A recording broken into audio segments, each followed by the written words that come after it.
E quando quem cuida adoece com o trabalho? Até quando vamos cuidar até queimar?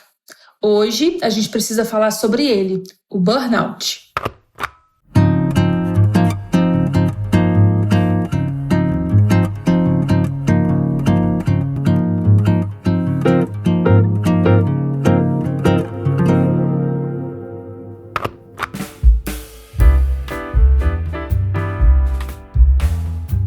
Eu demorei a perceber que estava em burnout.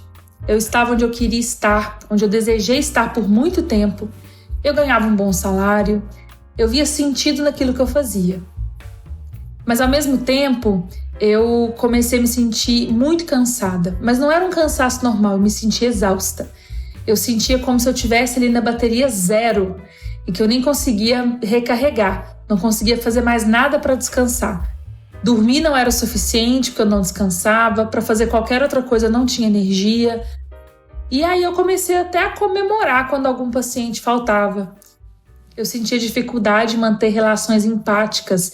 E a gota d'água foi quando eu cogitei jogar meu carro de uma ponte para conseguir ficar em coma só por um mês. Na minha cabeça isso fazia algum sentido.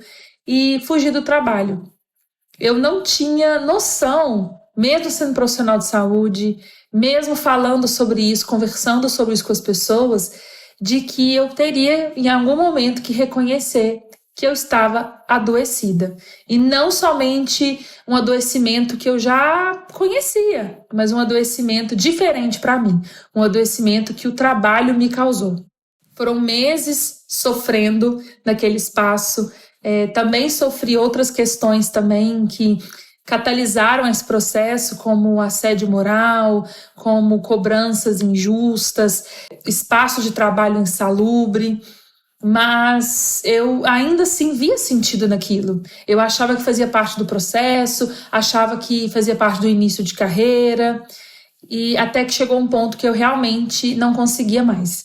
E foi na terapia que eu comecei a perceber que aquilo não era normal, que se eu fosse me atender, se eu fosse atender alguém como eu, com o mesmo relato, eu ficaria extremamente preocupada. Então era a hora de preocupar comigo e com a minha saúde. Eu saí, me afastei durante 15 dias do trabalho e depois resolvi exonerar. E foi um dos dias mais felizes da minha vida até hoje. E assim, mudou completamente a minha visão. Algo que eu me arrependo de não ter feito na época foi ter entrado no INSS. Acho que talvez com o conhecimento que eu tenho hoje, com o que a gente vai conversar aqui, inclusive, nesse episódio, eu teria tido essa visão do meu direito enquanto trabalhadora adoecida pelo próprio trabalho. Mas, ao mesmo tempo, romper, sair e prometer para mim mesma que eu nunca mais voltava lá, por várias razões, foi algo extremamente importante também para esse processo. Depois disso, eu fiz, gente, um mês de algo legal todos os dias. Então, todo dia eu me propunha fazer algo legal. E isso também fez parte um pouco do meu processo. Então, teve dia que era simplesmente deitar na rede e tomar um café. Mas teve dia também que foi ir para uma aula de cerâmica. Então, começando pelo momento da exoneração, que foi talvez a coisa mais legal de todas. E eu demorei muito a assumir que era um problema de saúde. Eu sempre tive muito medo de patologizar demais. Tanto os meus pacientes quanto a minha própria vida, o meu sofrimento, as minhas questões. E, consequentemente, associado a isso, eu sempre tomo muito cuidado para não medicalizar a vida. E eu me questionava muito, nossa, até que ponto eu estou patologizando algo que talvez é algo que eu tenho que aprender a lidar, às vezes é algum instrumento que eu não desenvolvi, e sempre tentando ir adiante, insistindo mais e achando que era uma questão de resiliência, mas ao mesmo tempo percebendo que não era simplesmente uma questão de medicalização da vida, Era uma questão realmente de medicalização de uma doença, de fato, com diagnóstico estabelecido e, claro, com acompanhamento profissional. Muitas vezes usamos rótulos clínicos para tentar dar conta de sofrimentos que são, na verdade, fruto de condições sociais, culturais e estruturais. Não quer dizer que a gente não adoeça nesse processo, mas muitas questões não são simplesmente doenças que a gente coloca no indivíduo e classifica ele como se o problema fosse somente nele e não uma questão de fato estrutural. E o burnout é um exemplo desse dilema. Adoecimentos têm origem no modo como o trabalho e a vida estão organizados, mas a gente coloca isso em uma doença individual, a gente tira o debate do papel das estruturas que produzem esse sofrimento e coloca no que o indivíduo tem que fazer em relação ao sofrimento que ele tem. Complicado, né? Existe um conceito que eu aprendi, inclusive, estudando para esse episódio, que é de violência organizacional e sofrimento no trabalho. O Dejurs, não sei se eu estou falando certo, é um psicólogo francês que foi pioneiro na psicodinâmica do trabalho. E ele aborda a violência organizacional como um fenômeno complexo que afeta a saúde mental e física dos trabalhadores. Ele enfatiza que a organização do trabalho pode gerar sofrimento e violência psicológica, afetando a identidade e o bem-estar dos envolvidos. Parece familiar, né, gente? E é familiar. Então não dá para tomar ansiolítico para suportar um modelo de saúde que ele mesmo adoece de forma ansiogênica. Ao mesmo tempo, às vezes o ansiolítico é o que dá, é o que tem. Especialmente para alguns tipos de grupos e com diferenças de acesso a serviços, a direitos, a condições, a estruturação social. Porque eu sei que para mim foi possível exonerar porque eu tenho uma profissão que eu conseguiria posicionamento em outro local, eu comecei a atender particular, já tinha um posicionamento em relação a isso, tinha uma família que poderia me ajudar e tinha um concurso também na universidade que me garantiria ali uma estabilidade, como continua garantindo até hoje. Então é diferente. E o burnout, gente, não é um cansaço comum, um desânimo isolado ou uma semana difícil, apesar de muita gente usar como se fosse algo nesse sentido. O burnout é uma síndrome ocupacional, ela é relacionada ao trabalho e é reconhecida pela OMS desde 2019. No CID-11, inclusive, que é caracterizada por exaustão extrema, distanciamento afetivo do trabalho, como, por exemplo, cinismo, indiferença, o que pra gente está na atenção primária, a gente estranha bastante, né?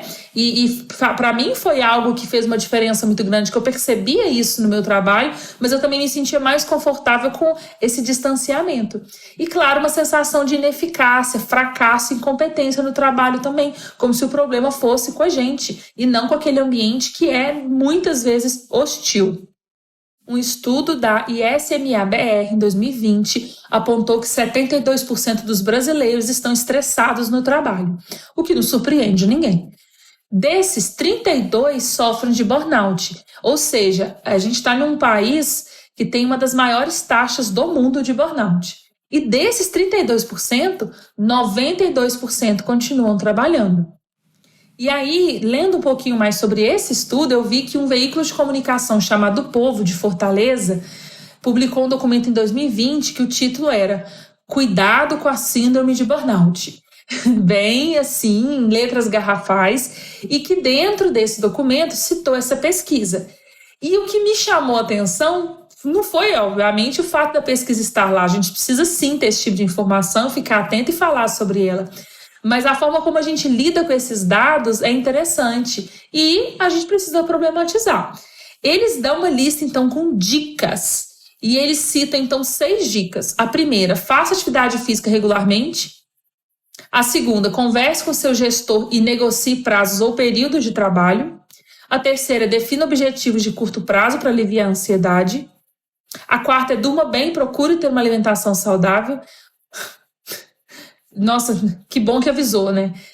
A quinta é inclua na rotina atividade de lazer e a sexta é monitore os sintomas e busque tratamento. Acho que a única coisa que a gente precisa talvez levar para a nossa vida é buscar tratamento, porque todo o resto coloca no indivíduo uma esfera individual, tudo na esfera individual, um problema que é estrutural, um problema que é institucional, que é não só institucional, ele é institucionalizado. Então é interessante, cuidado com a síndrome de burnout. É direcionado ao trabalhador, não é direcionado à sociedade, que olha para o lado e vê mais de 70% das pessoas estressadas com o trabalho e, portanto, apresentando um risco maior de adoecer. E aí, gente, vamos combinar, né? Burnout não é verbo, não é meme. Essa ideia de estou burnoutada como um sinônimo de cansada precisa parar, porque senão a gente não eleva o debate. Isso esvazia o debate sério sobre a gravidade do problema e os seus determinantes estruturais. O burnout não é um estado de espírito, não é modinha, não é só estresse. É um adoecimento sério, coletivo e, principalmente, político. Algo marcante nesse processo também é um discurso do herói da saúde, que se fortaleceu na pandemia, mas não foi uma mera homenagem, foi uma armadilha para a gente. Você já viu herói cansado, herói doente, herói fazendo xixi, herói sentindo fome? Quando somos vistos como heróis, somos desumanizados, porque heróis, afinal, não podem parar, não podem descansar, não podem fracassar. Isso se soma a uma cultura atual que normaliza e até romantiza estar sempre ocupado, exausto, produzido. A cultura da exaustão. E é claro, na contramão, entre aspas, a indústria do bem-estar gourmetiza o autocuidado, oferece respostas individuais, estéticas, instagramáveis para problemas que são coletivos. Faça yoga, tome chá, acorda às 5 da manhã, como se fosse isso que faltasse para resolver uma lógica de trabalho que é desumana. E isso resulta justamente em mais desumanização por acreditar que as pessoas simplesmente são robôs que acordam cedo e que se fizerem tudo direitinho, quase como um checklist, né, entre aspas, uma rotina da manhã perfeita, colocando o rosto numa bacia de água fria e por aí vai, como se isso fosse resolver esse problema. Então, olha, nossa, você tá doente, você não tá conseguindo lidar com essa rotina exaustiva que eu tô te propondo no trabalho, que é insalubre, que é desumana, que cobra algo além do que deveria ser cobrado, mas poxa, você não acorda às 5 da manhã, você não faz yoga, você não tá tomando chá, como se fosse sobre isso, mas não é. Porque se ser produtivo custa sua saúde, então isso sequer é produtividade. É uma violência organizada e legitimada que desresponsabiliza as instituições. Se cuide, faça meditação, pratique gratidão, são discursos válidos no nível pessoal. Aliás, não podemos dizer que são válidos, mas podemos dizer que são validados no nível pessoal, mas que se tornam perversos quando usados como uma única estratégia. O problema é estrutural, vou falar isso novamente. A carga horária excessiva, a pressão por metas, a sobrecarga, a falta de insumos, de pessoas, de suporte emocional e institucional. Não é justo responsabilizar quem adoece para encontrar sozinho uma solução de um problema que nem foi ele que causou, ele é a vítima. A lógica do se vira e adoece. É preciso deslocar o foco do indivíduo para o coletivo e, claro, trazendo as instituições para debate e para embate, talvez. E sabe de uma coisa? O falso autocuidado, que geralmente está atrelado ao consumo, que por sua vez depende da nossa força de trabalho para ser custeado, é uma contradição. Assim como a contradição de trabalhos adoecedores e que quando o profissional de fato se encontra adoecido, doente, ele é jogado para uma lógica individual de resolução do problema e não coletiva, institucional, social e, claro, política. Bom, eu sou Luísa Chaves, médica de família e comunidade e professora. Esse é o Além do Carimbo, um podcast que busca refletir a partir da vida real de nós profissionais que construímos saúde fora da lógica de carimbo ambulante. Porque tem muita coisa que não cabe no story, então a gente está aqui para conversar sobre essas coisas.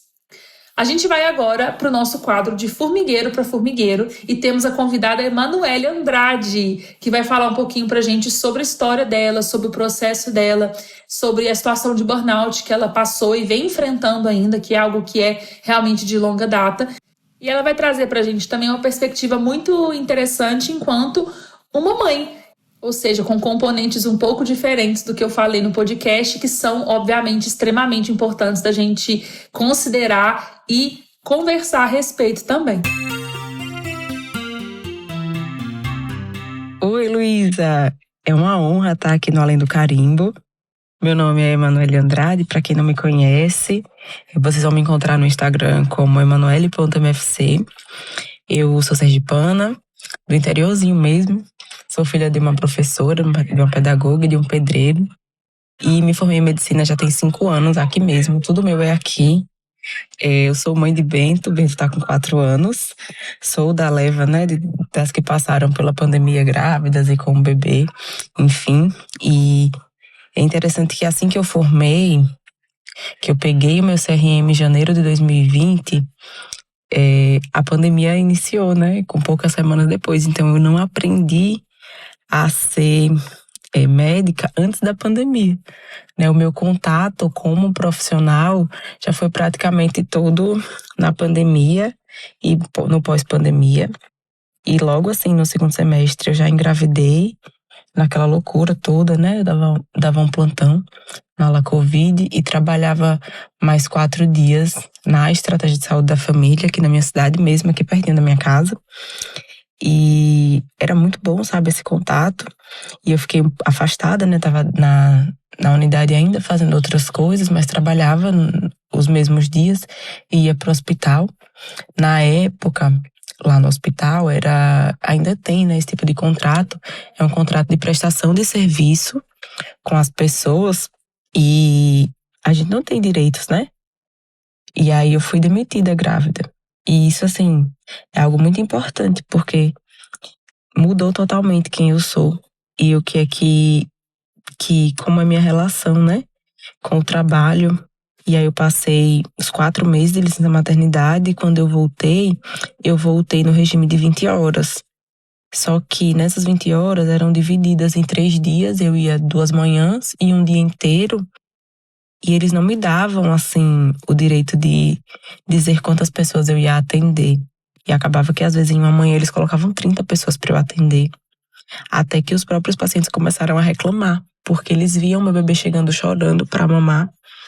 E eles ficavam muito incomodados, eles passaram a reclamar. E aí eles passaram a respeitar um pouco mais, né, a quantidade de pacientes que eu falava. E aí fiquei nesse contrato ainda até outubro de 2022, que foi quando eu entrei no Médicos pelo Brasil, na esperança que seria melhor, porque as residências aqui em Sergipe são muito ruins. A APS aqui não funciona. E eu não queria entrar na residência ruim. Eu preferia trabalhar e fazer minha prova de título. Quando eu entrei no Médicos pelo Brasil, eu achava que eu ia conseguir realmente estudar. E aí, meu filho tem a PLV, anafilática. Na época era muito grave. E eu não queria estar longe dos grandes centros, né? Então, eu acabei indo para Aracaju, para a capital.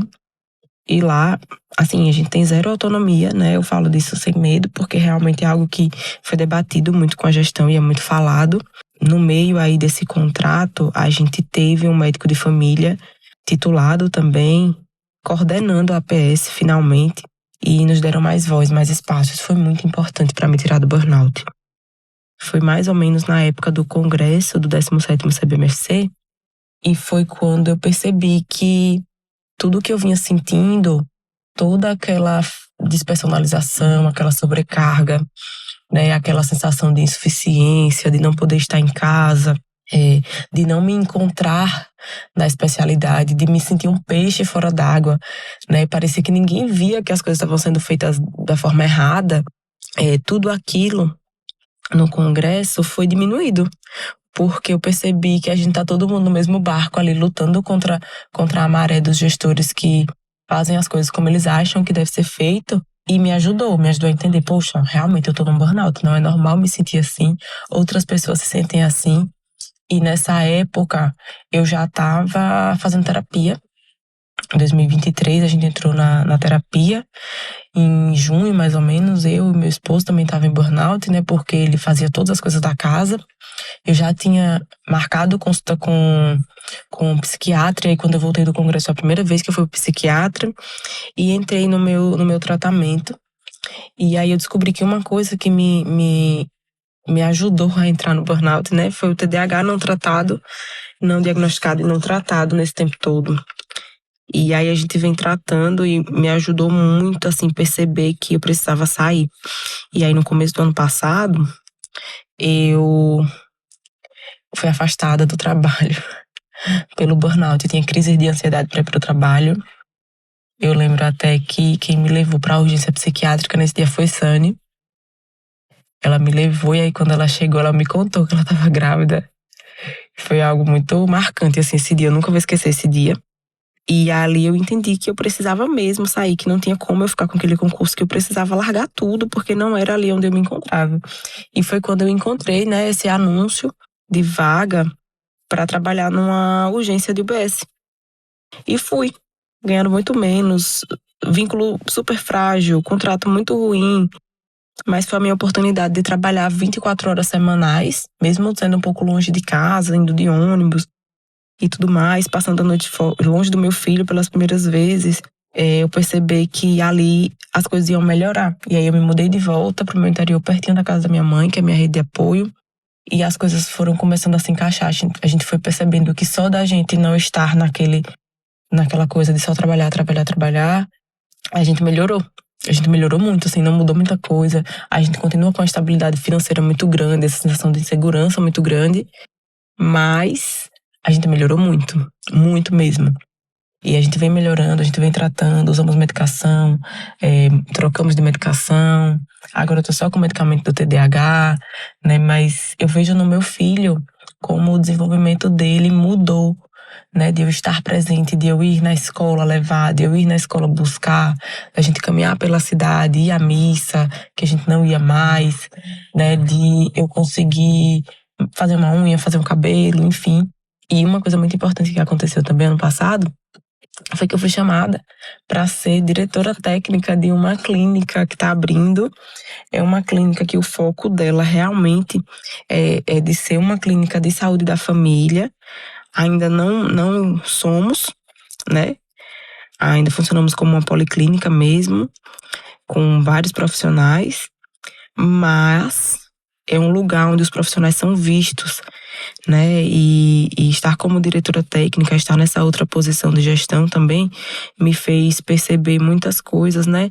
Nos processos de trabalho e que me ajudam a ter novos horizontes. Eu acho que tudo isso, assim, tem me ajudado bastante. Então, acho que é isso, assim. Acho que eu passei um pouco do tempo, né, que eu tinha pra falar, mas é um resumo, assim, dos meus últimos 5 anos, né, de como as coisas foram acontecendo.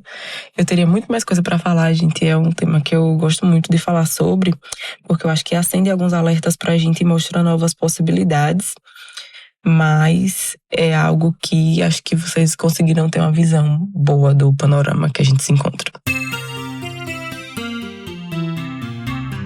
Muito obrigada, Manu, pela sua colaboração. Acho que é interessante a gente ver como que são diferentes maneiras, né, de entender o trabalho, de estruturar a própria rede de apoio que ela citou, né? E aí eu fiquei pensando aqui, como construir espaços e coletivos de cuidado, né? Como a gente consegue práticas institucionais que são saudáveis. Acho que o primeiro ponto, que já ficou muito claro, é a responsabilização institucional.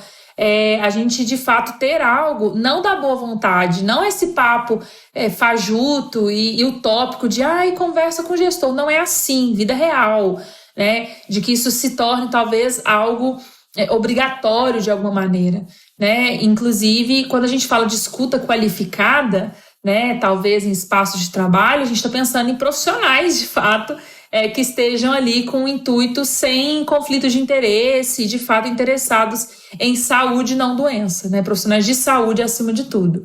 E, por exemplo, supervisão institucional também para esses espaços, uma gestão que seja participativa, isso é muito possível no âmbito público, certo? E, inclusive, gente, participar dos conselhos municipais, né? Agora a gente está tendo as conferências, então é um momento interessante para a gente fazer esse movimento.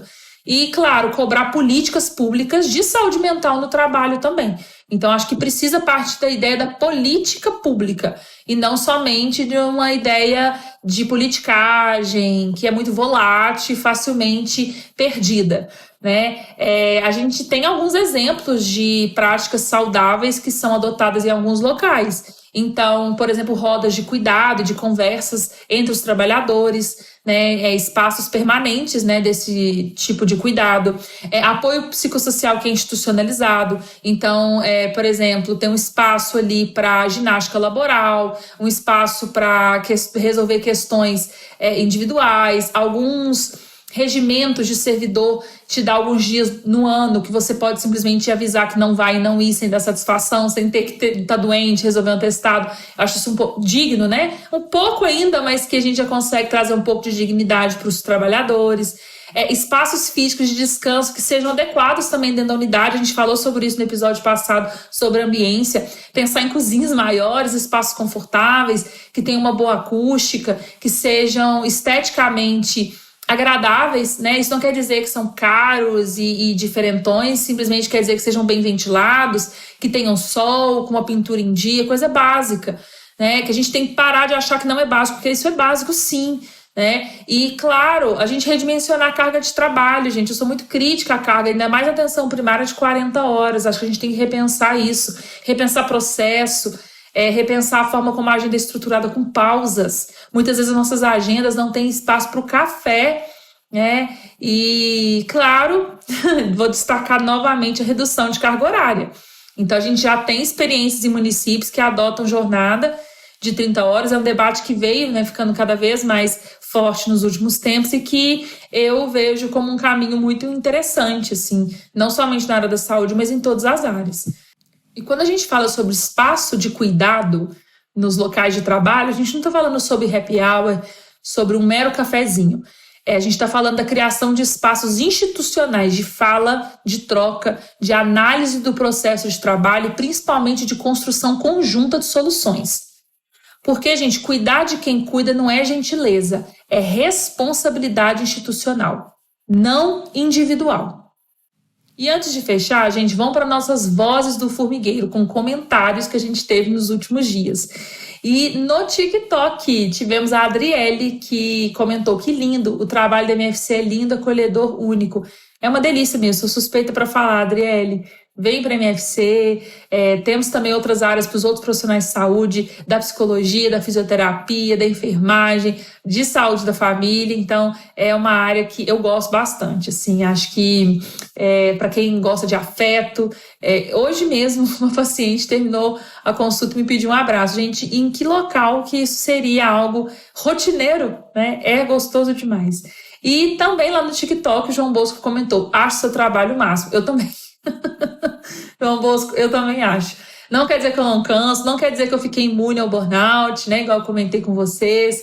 Mas quando a gente vê sentido, a gente consegue ter uma rotina legal, realmente a gente previne muito adoecimento. E hoje, ainda bem, estou super bem e consegui ter uma rotina muito melhor. Trabalho minhas 20 horas na PS com outras atividades. Isso com certeza faz uma diferença muito grande para mim.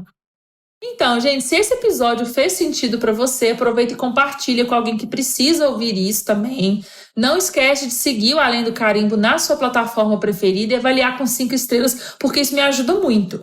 E me conta nos comentários, você já viveu um burnout? Ou sentiu que estava lá no limite? Me conta como que foi e o que te ajudou a lidar. Lembrando que o nosso emoji oficial é a formiguinha, porque aqui a gente acredita na força do formigueiro. Juntos a gente constrói túneis, a gente trabalha em rede e, principalmente, a gente se organiza. Até o próximo episódio. Gente, eu já tinha até terminado de gravar o podcast e aí depois me veio uma questão na cabeça, depois de um grupo Balint, que as pessoas ficam tanto reforçando sobre resiliência, sobre seguir em frente, mas quer saber de uma coisa? A gente tem que aprender a desistir. Acho que a gente tem que saber desistir mais. Essa resiliência a qualquer custo não é exatamente o que resiliência significa, né? Que é a gente, de fato, se manter firme naquilo que vê propósito, que faz sentido. E não ficar aguentando qualquer coisa enquanto está adoecido mentalmente. Então, vamos nos permitir quando precisa permitir, mas vamos nos proibir também de desistir quando precisar. Viu? Vamos fazer esse combinado? Se a gente quiser desistir, vamos desistir? E não quer dizer que é para desistir de tudo, não, viu? Mas quer dizer também que não é para ficar insistindo naquilo que te deixa cansado, te violenta e te adoece, não. Combinado?